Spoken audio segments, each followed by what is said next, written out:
Tonight on Ukraine Today, Ukrainian strikes from explosions in the temporarily occupied Crimea to the first official presentation of the upgraded Ukrainian Neptune missile.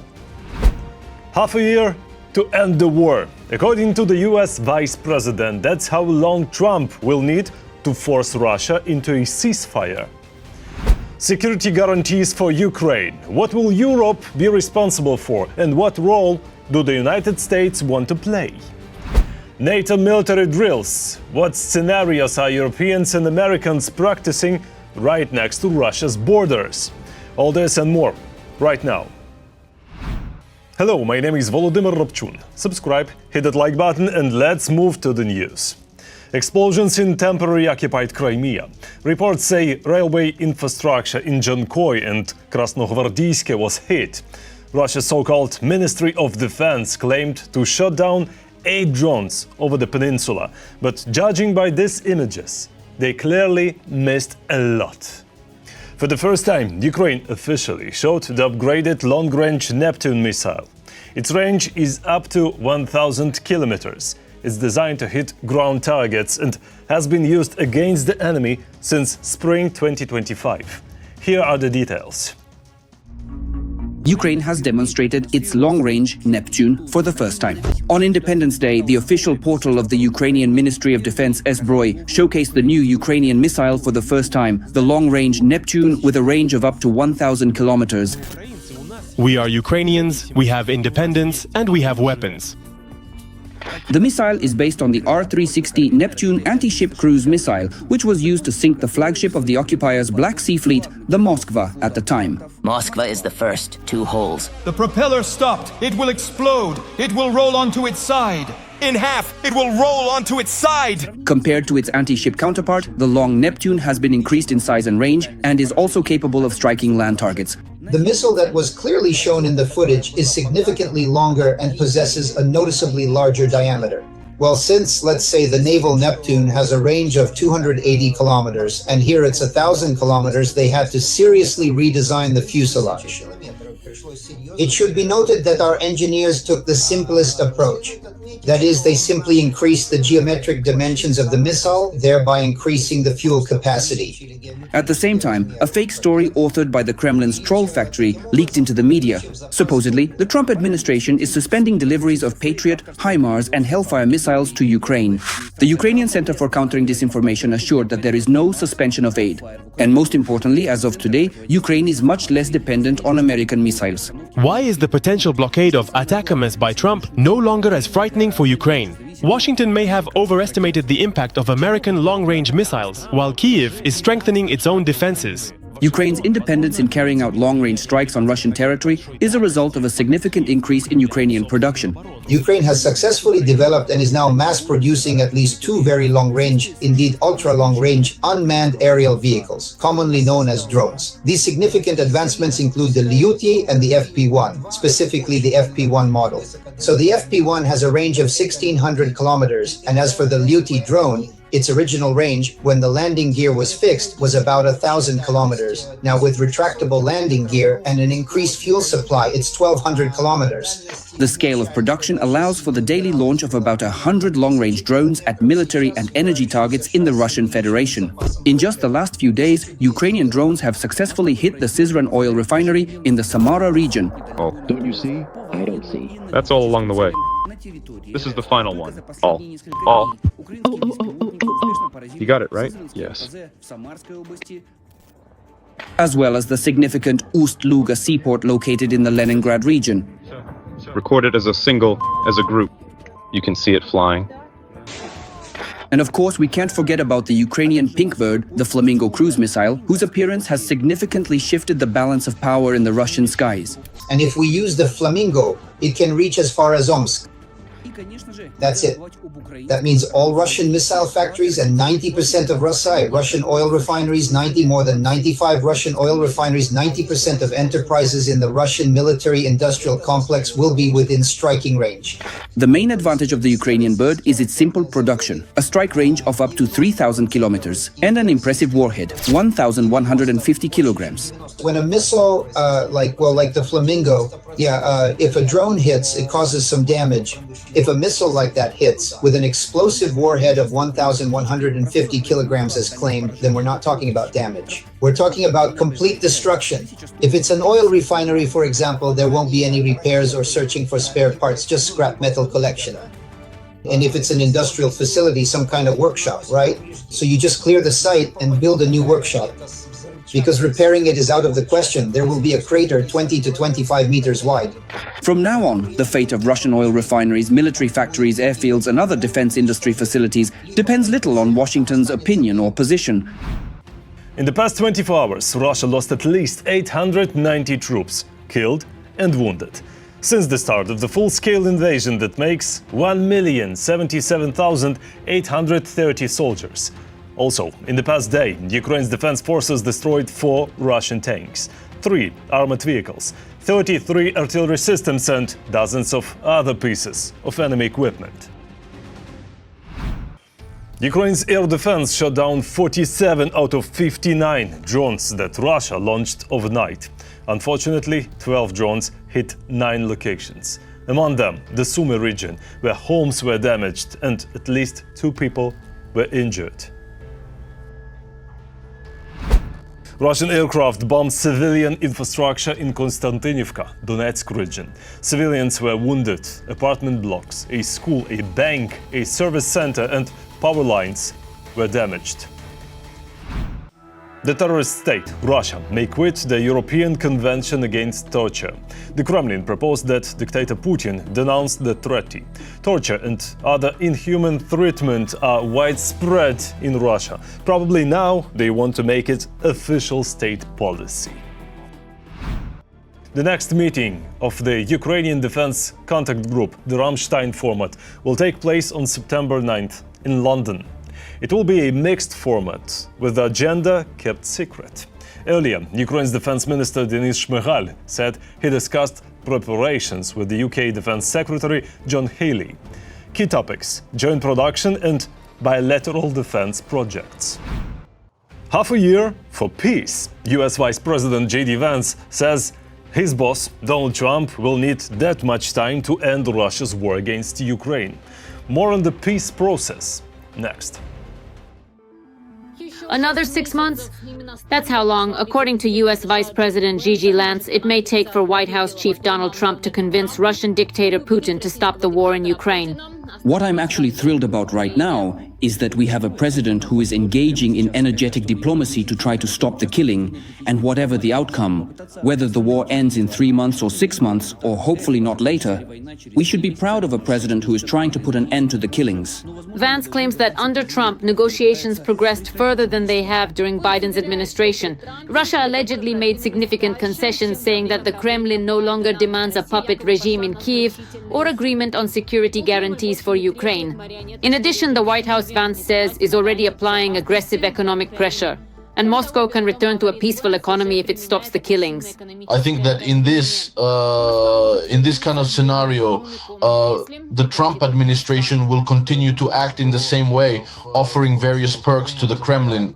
But there will also be significant new threats voiced, and I genuinely do not rule out the distinct possibility that, after all, the former President Donald Trump might indeed make such an incredibly serious and far-reaching decision regarding Russia, specifically concerning the Kremlin, in the profound sense that if Vladimir Putin does not agree to comprehensive negotiations about withdrawing his forces towards achieving a peaceful and lasting settlement, or, well, let's say he does agree, but then sets forth all these extreme and maximalist conditions for finally ending the hostilities. However, the entire civilized world understands that Ukraine cannot accept Moscow's terms. And even hypothetically, if that were possible, such concessions would destroy the entire international architecture, and the world would face crises in every corner. This would destroy the entire global architecture of the international system, all those significant achievements, every single positive aspect, everything, absolutely everything positive that was painstakingly created and developed following the conclusion of World War II. And this would, in fact, unequivocally mean opening a truly catastrophic Pandora's box.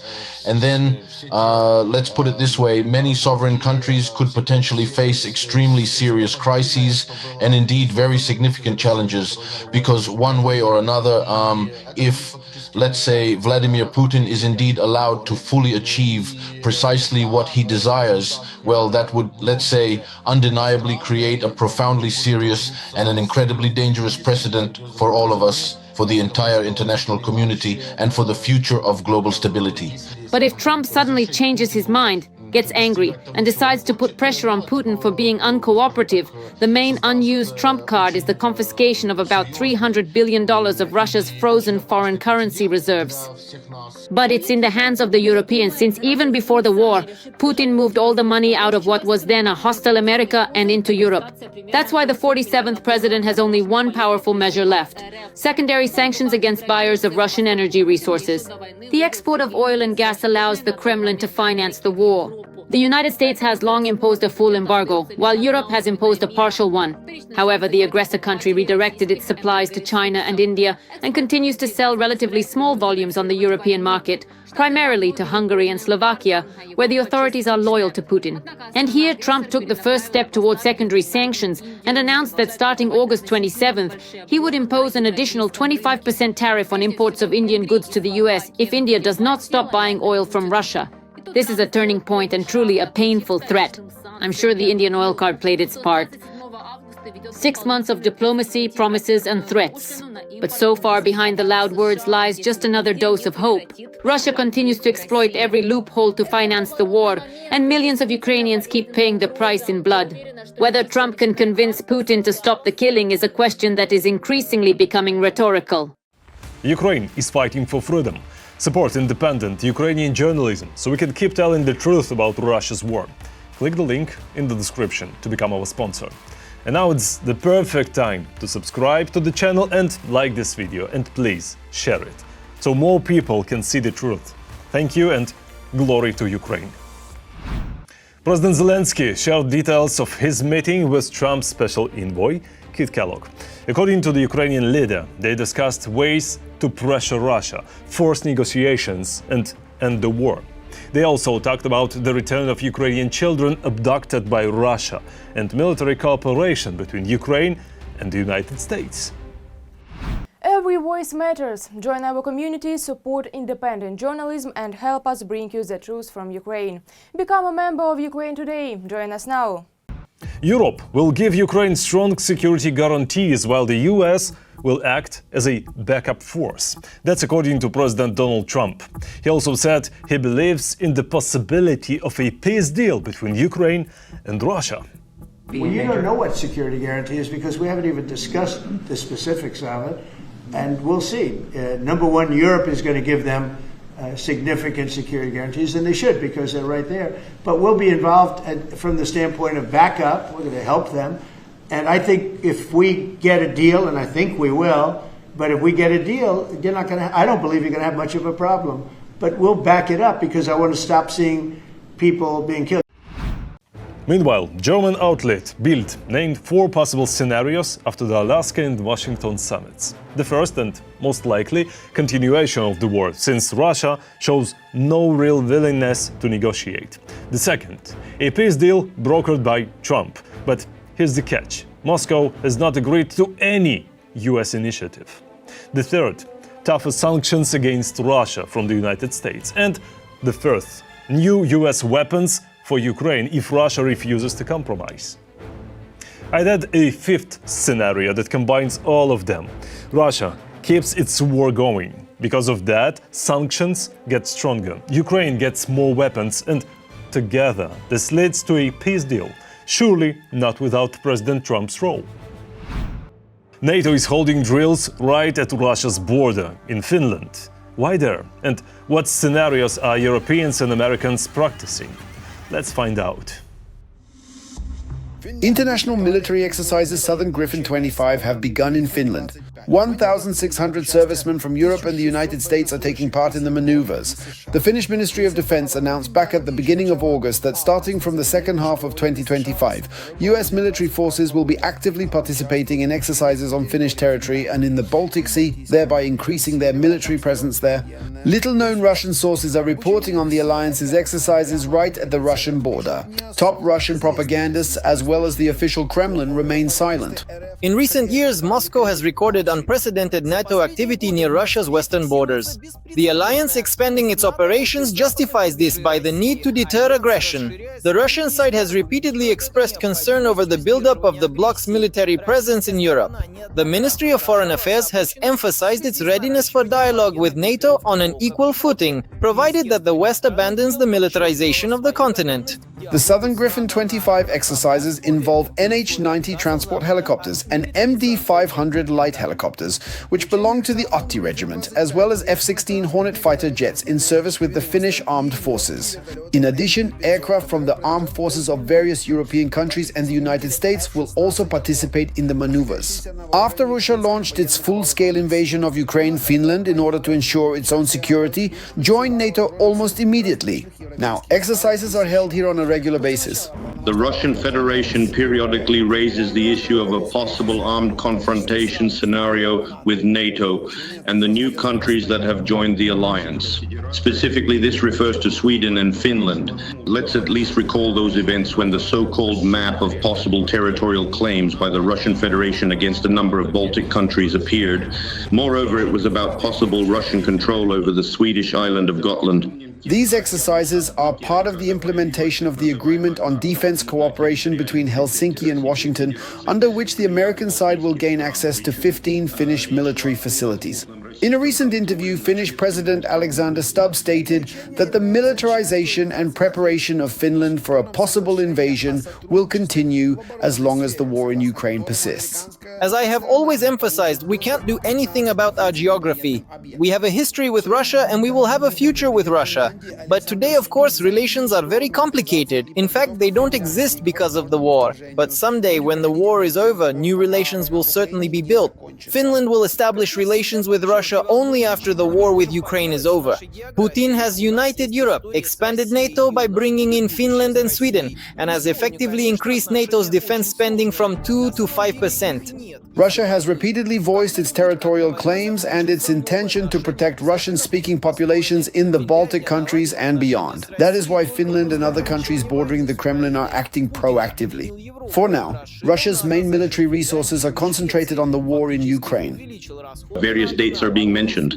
These include, of course, 2026 and even later dates. Accordingly, NATO countries, specifically the closest neighbors, those bordering the Russian Federation or nearby, are trying to replenish their arsenals with the types of weapons that would allow them to actively counter possible Russian aggression. Recently, the US deployed 3 B-1B bombers to Norway for NATO exercises to practice coordination with allies, test combat readiness, and carry out a number of joint missions.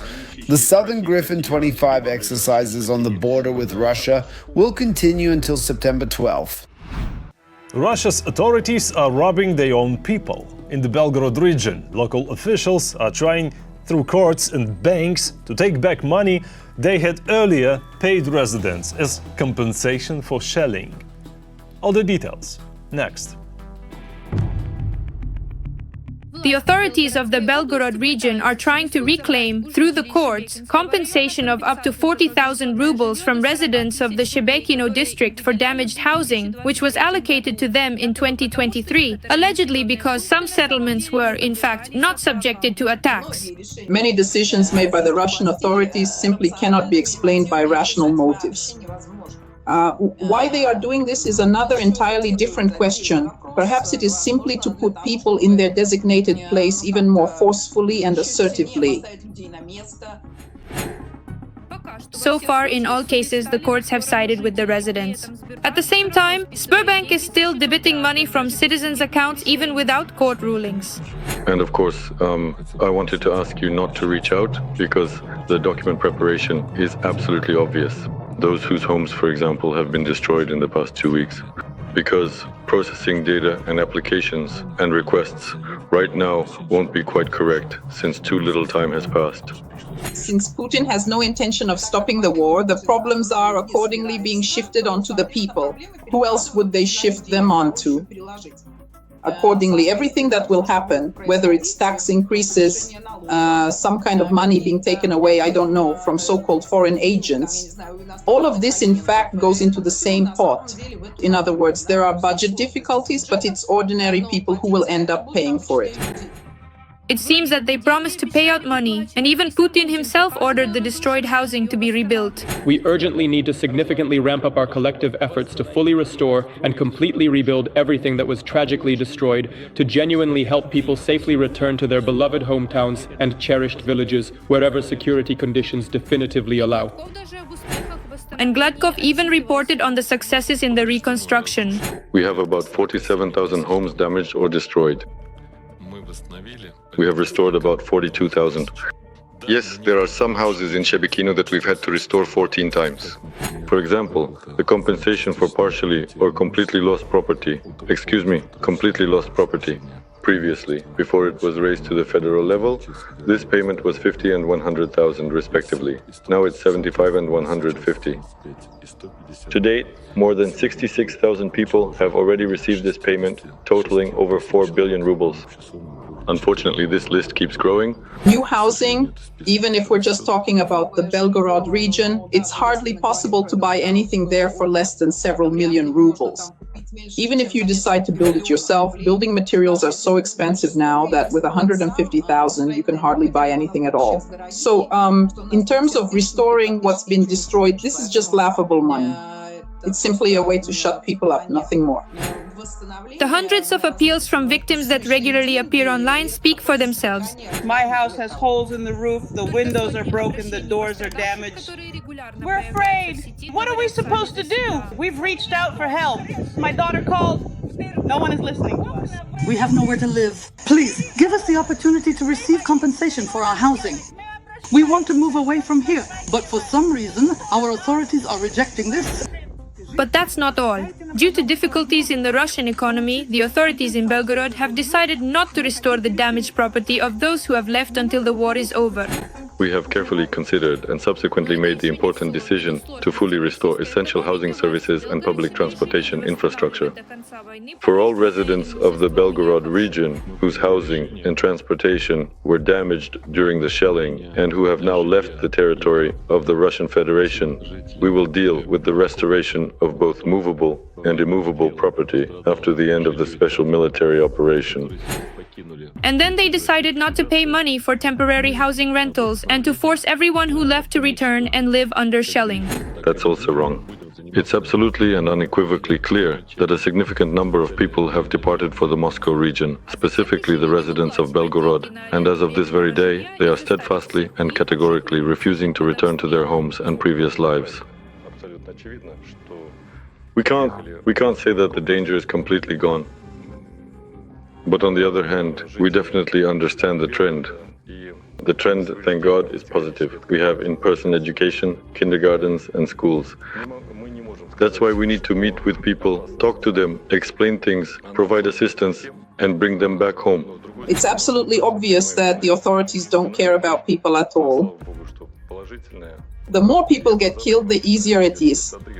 Because if they're killed, and even better, if there are no relatives left, it would be best if everyone was wiped out. Then there won't be any need to pay anything, that's for sure. Just like they prefer to list people as missing rather than killed, so they don't have to pay compensation. The only strange thing is that in those hundreds of appeals, residents ask for money and housing, but they don't ask to end the war, which is the direct cause of their current troubles. That's all for today. Thanks for watching. Thank you for your support. Strength to Ukraine's defenders. Glory to Ukraine. Don't forget to like, subscribe, comment and share. See you next time.